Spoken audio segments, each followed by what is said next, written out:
Hey everyone, welcome back to my channel. Today I'm going to be doing a video on the 2023 Happy Planner Budget Edition, and I picked up the sticker sheets that go along with the collection as well. So their theme this year is bright retro. So I have the 12-month planner and the sticker sheets. I just wanted to go through these with you guys because I typically use the Recollections budget planner, but they actually discontinued it and then jacked up the price of the Happy Planner, which was a little bit annoying, but I'm gonna give Happy Planner a go. I typically use their stickers, I just don't use their planners. I'm not a huge fan of the disc binding system that they use. I like the idea of it, but it is not my favorite. I'd rather just have a coil binding, which I know they do make, but they don't make it in the budget planner, so I had to pick this one up. So let's just go through the planner. So when you open it, you have the little welcome to your Happy Planner. It tells you that it's the budget layout, and then it has the page you put your name on. And then it has the full year dates for 2023 and 2024. So you can use these for birthdays or very important dates. So you can circle the date, and then I would write it in the tab as well what it is. So this is pretty helpful. Then again, another breakdown. This is another one that would be good for birthdays. This one actually has the day of the week it is, which is very cool. So you know what day the holiday is, like Halloween is on a Tuesday, so that's helpful as well. And then we're jumping into the months. So here's January. You have like a sketch pad layout and then a grid and then the notepad, and then it tells you the holidays, which I'm Canadian, so they're not always going to line up, which is fine. And then here we have unexpected spend, so I like that as well. And then you hop into the month, which is nice. I like how thick their cardstock is because now I know my Sharpie pens won't go through the paper, which is nice.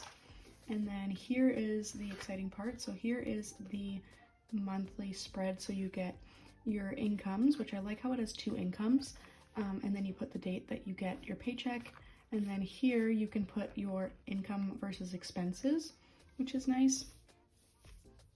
Here they broke it down into housing, food, utilities, personal, transport, entertainment, medical, and other. And I think that's a pretty good spread. I wish they left a little bit more for other, just because I know not everyone like has each of these categories. Like medical isn't really valid for me, but that's okay. And then we have savings over here and accounts and debts here. So you can track what account you put it in, how much money, you can do withdrawal or deposit in the activity, and then the date. And then here you can just track the balance, I guess, of your accounts, which is nice. And then here there is a challenge. It's a no spend challenge, and you can just write kind of like a journal entry of how that went. And then here we have our weekly expenses. So something I didn't realize about this planner, because I did order it online from Michael's, is that there is actually no like weekly area for to-do lists. It is a very thin planner. So your weekly spread is just expenses like this. There's no actual like dated day-to-day. So that's just something to keep in mind. But I do like the layout here because I do want to track my expenses. So it gives you December 26th to January 1st, and then it hops right into January. And then at the bottom it has where do I deserve a gold star and anything you can do better, which is nice. And then it even lets you track whether it was a need or a want, which is very cool. And then it just gives you all of those, and then you hop to a notes page, a like structured notes page with a to-do list, and then one more notes page. And then what I don't know if I like is the February is on this side of the February tab, which I guess is just for like usage wise, but I think it's just a little bit strange. But here's our February, and then it's going to be the same. Something I also noticed that I didn't like is that they don't come with stickers, and their planners are quite pricey. This one was $34.99, which I don't understand because it retails for $29.99 Canadian, I believe. So I think Michael's is just not keeping up with the pricing. And then the back, it just ends right at December. You don't get any extra notes pages. You don't get anything like that. That simply is the planner. It is very, very basic. I do like it. I just wish that it came with everything that the Recollections budget planner did. And something else to note is you can kind of damage the cover. Mine came with like some of the foil missing off the U. I didn't get to pick the planner. I ordered it online, so that was just another thing I noticed. But yeah, let's hop into the stickers. I'm very excited about these. These were $21.99, and I know it comes with 1,000 pieces, but still, that's a little bit steep, so just keeping that in mind as well. I also got it from Michaels. It may be cheaper through Happy Planner, but you do have to pay for shipping. So here is the first page. So these are all your like sidebar stickers. They're not for the weekly spread because you don't actually have a weekly spread. So you would only be able to use these in your sidebar. And they're just cute little budget like quotes and stuff.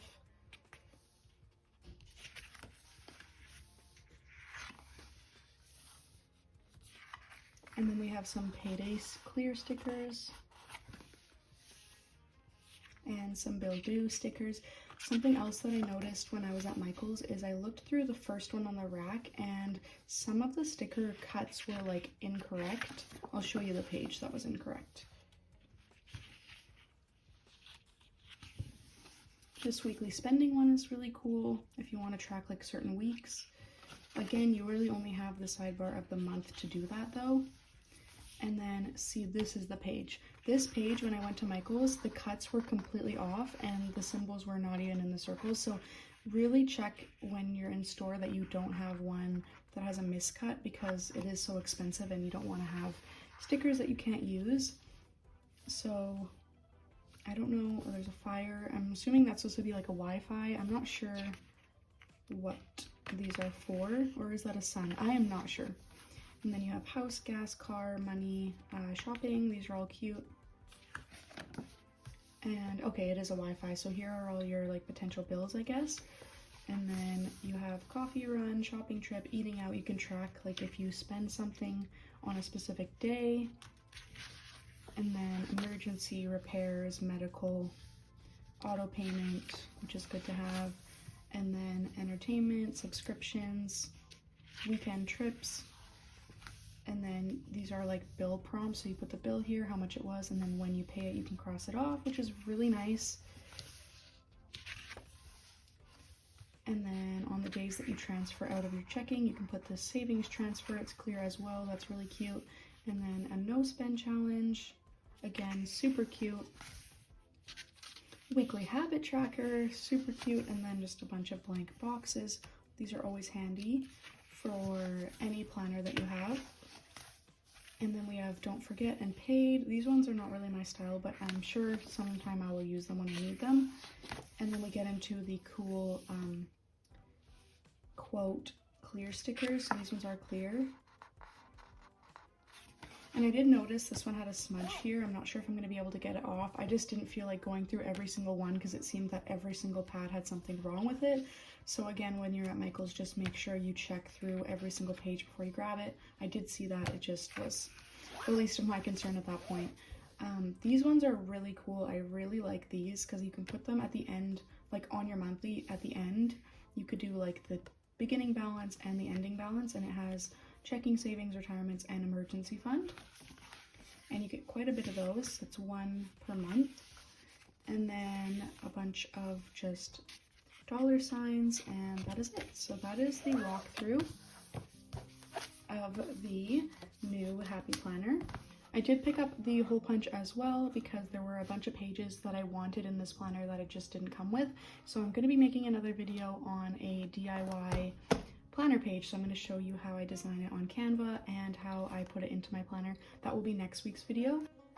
So if you want to see that video, you can subscribe down below, and if you give this video a like, I'd really appreciate it, and I'll see you guys in the next video. Thanks!